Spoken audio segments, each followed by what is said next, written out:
Job chapter 30. And there are two verses, I believe, that will bless you and encourage you in this situation. Job chapter 30, verse 17 through 19. Listen at the words of Job. My bones are pierced in me in the night season, and my sinew takes no rest. By the great force of my disease is my garment changed. It binded me about as the collar of my coat. And then listen at verse 19.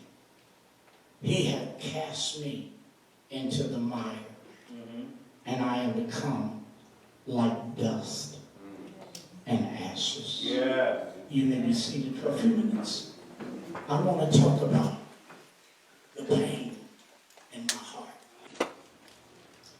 While cancer as a diagnosis is not in the Bible, the emotional and spiritual dimensions of life, this illness are fear, hope, healing, and God's divine presence. They're deeply embedded in the pages of the Bible. I need you to look at this. Job is saying to God, I have served you. Yeah. He's saying that, God, you even said to the devil, have you noticed my servant Job? Yeah. He shews no evil. He's a good person. Yeah. Having experienced no relief, no comfort, and not a single day of joy from this issue. Go on and lay out your plans, Job. Go on and get ready, because I'm finna take you back. Yeah. I'm finna take you down. Yeah. Well, let me tell you something. In the midst of your pain, don't forget what God promised. Y'all didn't catch that. Yeah. Huh? But what you ain't gonna do, you ain't gonna kill him. Yeah.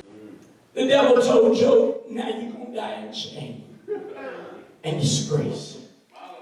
You see, Job, this dear suffering believer, is almost convinced that his last moments on earth would be filled with only further pain and further abuse. He would go to his grave still being mocked, suffering, agony, and pain. But I need you to just come with me here to verse 20. I took you from 17 to 19. But look at verse 20. Through it all, Job never questioned God. Don't get it twisted. He talked to God. He complained to God. But he never questioned God. Wondering why he was suffering so much.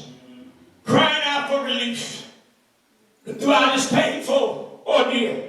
And this is why I want to say to anybody going through cancer, even on Facebook, I need you to understand, you're not alone.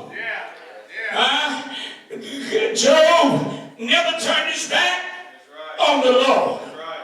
And contrary to the devil's evil desire, I need you to understand that Job never cursed or rejected and denied God.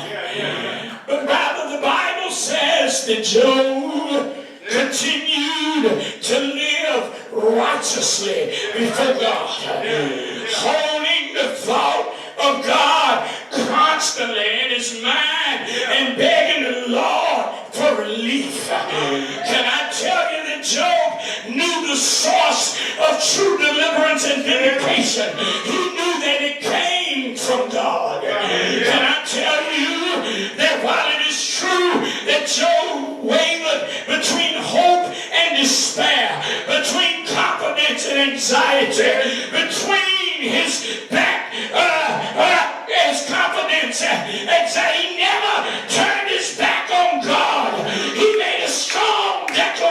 that even if he went to his grave forsaken and alone, he would still place his hope and his trust in the Lord. So let me tell you, come on over to chapter 16, verses 18-22.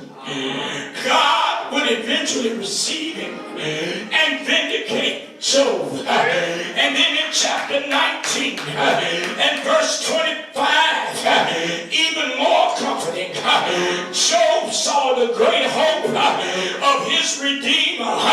Can I tell you, he said, I know that my Redeemer lives. I dropped by to tell you that even though my pain, my heart is hurting, I know I still believe my Redeemer, the Lord, he's going to fix it for me.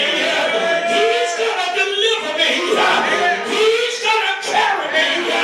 Anybody here, you waiting on the Lord all the days of my appointed time. I'm going to wait. I'm going to wait on the Lord. I'm done now. This cancer, it's got a pain in my heart. Other things, family problems, issues, money, which pain